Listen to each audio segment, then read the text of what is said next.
The remains of a lady were discovered on June 26, 2004, on a hill close to a picnic area at a Missouri rest stop along Interstate 70. There was only a torso left. There was no head, no hands, and no legs. In that condition, it was impossible to tell whose torso it might be. Even the most seasoned investigators were stunned by the brutality of the body's dismemberment. The case took 19 long years to solve, despite the efforts of a sizable team of detectives. So who was the victim and why were they killed so ruthlessly? Hi and welcome back to Mysterious Cases 007. If you are new here, please consider subscribing to Mysterious Cases 007 as it helps us motivate to create more intriguing content for you. Let's have a look at the 19-year-old cold case finally solved in 2023. Let's start solving this riddle straight away without further ado. The setting for today's tale is the lovely Midwestern town of Wright City, Missouri, which has a population of just 4,300. Its location across major Interstate 70 has made it a center for logistics and transportation companies, drawing business owners and tourists from all over the state. Wright City, though, is a lot more than a simple transportation center. After a long day of sightseeing, visitors can unwind in this historic downtown neighborhood, which offers interesting shops and lovely restaurants.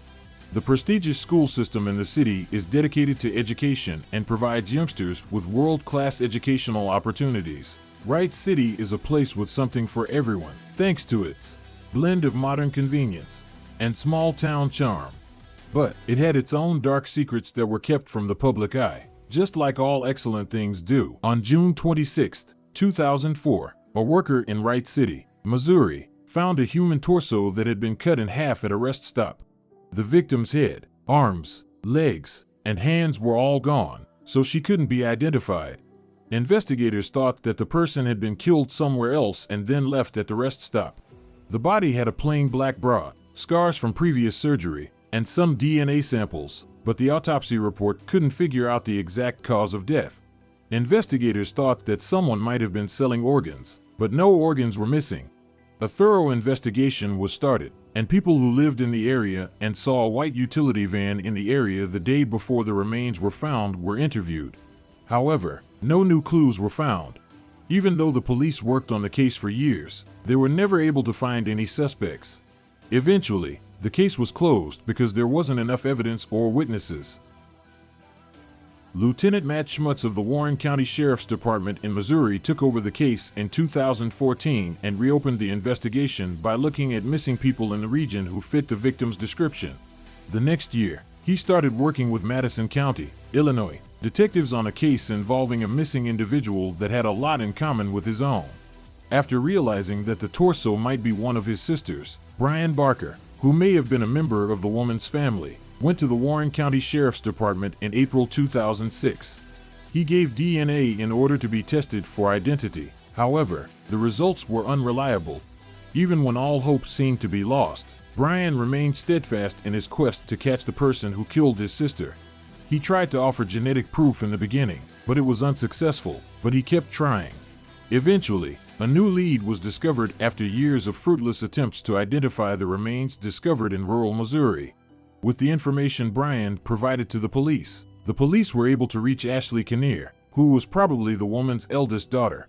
It was advised by a specialist to obtain DNA samples from the woman's family members, including her oldest daughter Ashley Kinnear and 2 additional siblings. Luckily, they consented to offer the DNA for testing, which ultimately resulted in progress being made in the investigation, and in 2016, the Missouri lab discovered a match. The torso's identity was subsequently made known. Deanna Denise Howland, also known as Diana Frolick or Diana Kinnear, was identified as the victim, according to reports. Diana had many names, including Diana Barker, Diana Kinnear, and Diana Frolick, according to records, and she was married more than once. Born in Belleville, Illinois in the United States, she had at least 2 children. Deanna Denise Howland was a person with hopes and dreams, loved by her family, and is missed by all who knew her despite her struggles and the difficulties she experienced in life. Every person deserves justice and respect, regardless of their problems, and her sad death at the hands of a killer serves as a reminder of that. Diana had a difficult existence. She struggled with addiction and frequently moved about. Many people recognized her as a prostitute who had issues with drug use because she was well known to frequent places in Illinois, including Granite City and East St. Louis. Deanna was an attentive mother to her kids despite her hardships. She was a devoted and caring parent, according to Ashley Kinnear, her daughter.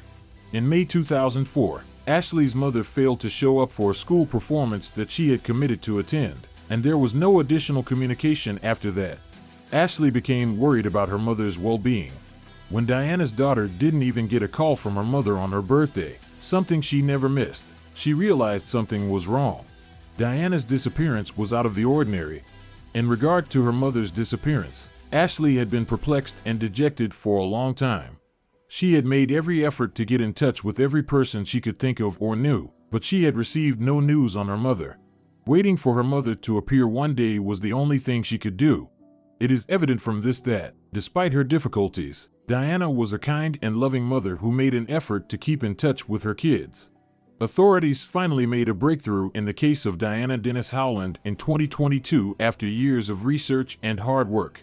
Using the DNA report, the suspect was located. Investigators were finally able to solve the case thanks to the DNA they were able to obtain from Deanna's body and the knife that was discovered at the crime scene.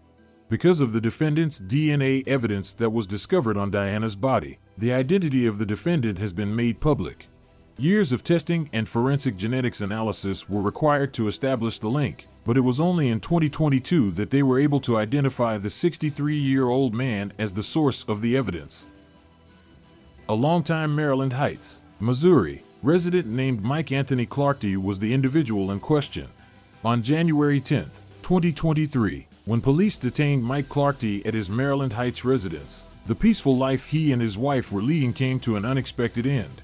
After he experienced an accident in 2004 that left him legally blind, Clarke's life has already been upended before.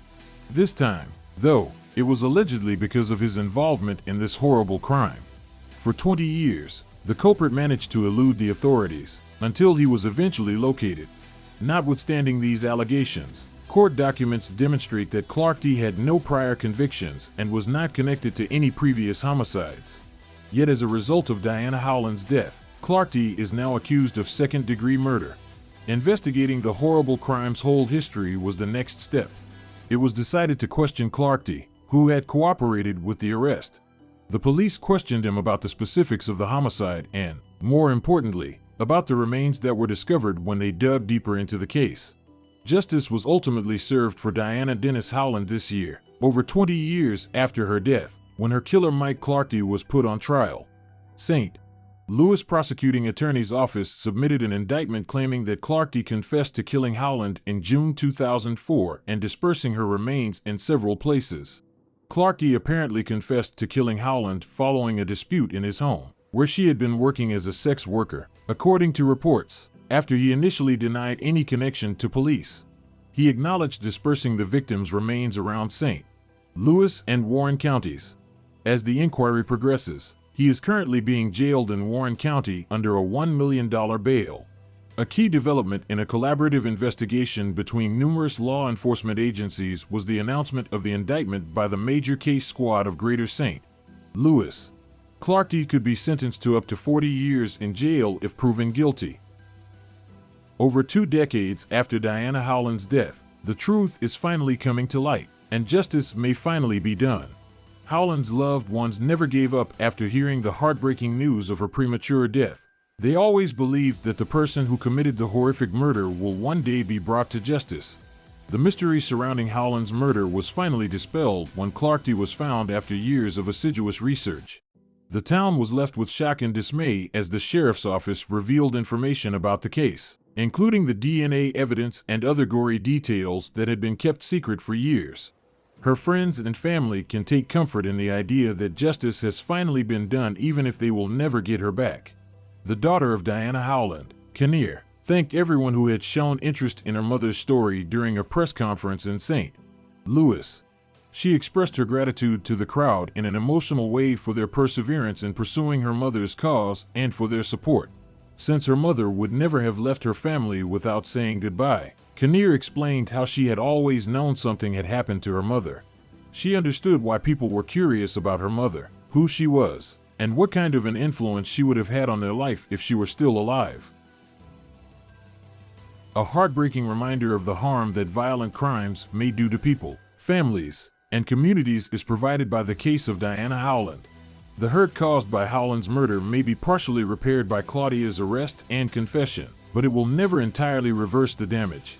In the end, the court system will decide whether to prosecute the offender and make them answerable for their crimes. How did you perceive this unfortunate case, though?